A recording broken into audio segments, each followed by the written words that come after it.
নমস্কার বন্ধুরা, সীমা কিচেনে সবাইকে স্বাগত। আমার ভিডিওটা অনেকদিন বন্ধ ছিল একটা খারাপ কারণে, তো আমি এটা আবার শুরু করতে চাইছি। তো তোমরা যদি পাশে থাকো তাহলে আমি আবার নতুন নতুন রান্না নিয়ে ফিরে আসবো। ওখানে পাস্তা নিয়ে নিচ্ছি, এটাকে সিদ্ধ করে নেব ভালো করে। সিদ্ধ হয়ে যাওয়ার পর আমি ফিরে আসবো। আর পাস্তাটা অনেক সিদ্ধ হয়ে এসছে, আমি একটু নুন দিয়ে দিচ্ছি যাতে নুনটা ভেতরে ঢোকে।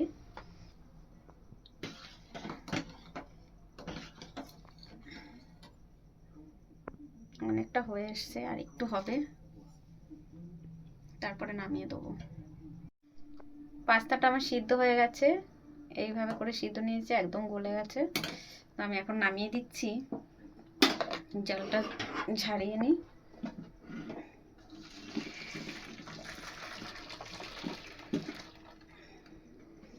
নামিয়ে দিলাম।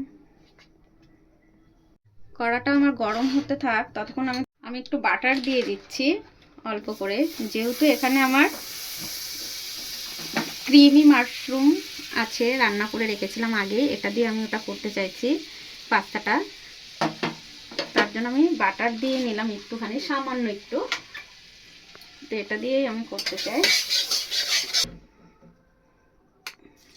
এভাবে করব, ভেজে নিচ্ছি।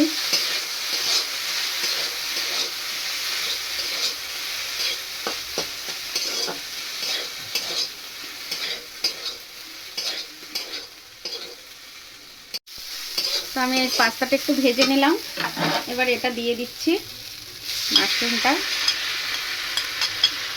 হালকা আমি একটু জল দিয়ে দেবো, একটু জল দিয়ে দিলাম। তো তোমরা যদি মাশরুম রান্নাটা কখনো দেখতে চাও তাহলে নিশ্চয়ই আমাকে কমেন্টে জানাবে, আমি তোমাদের করে দেখাবো ক্রিমি মাশরুমটা রান্নাটা। আর এটা দিয়ে পাস্তা খেতে খুব সুন্দর লাগে। কালকে আমি করেছিলাম, তো আমার ছেলে বায়না করলো আজকে এটা করে দেওয়ার জন্য, তাই একটু করলাম। তো এই ধরনের ভিডিও যদি তোমাদের দেখতে ভালো লাগে তাহলে নিশ্চয়ই কমেন্ট লাইক করো, আর বেশি বেশি করে ভিডিওটাকে শেয়ার করো। পরে আবার আসছি। তো আমার এই মাশরুম রান্নাটা হয়ে গেছে, দেখো কি সুন্দর হয়েছে। এটা দেখতেও যেমন সুন্দর, খেতেও তেমন সুন্দর লাগবে। তো তোমরা যদি মাশরুম রান্নার ভিডিওটা দেখতে চাও তাহলে নিশ্চয়ই আমাকে কমেন্টে জানিও, আমি তোমাদের করে দেখাবো। তো এরকম নতুন নতুন ভিডিও দেখতে আমাকে অবশ্যই লাইক কমেন্ট শেয়ার করো, আর ভিডিওটি ভালো লাগলে সাবস্ক্রাইব করে দিও।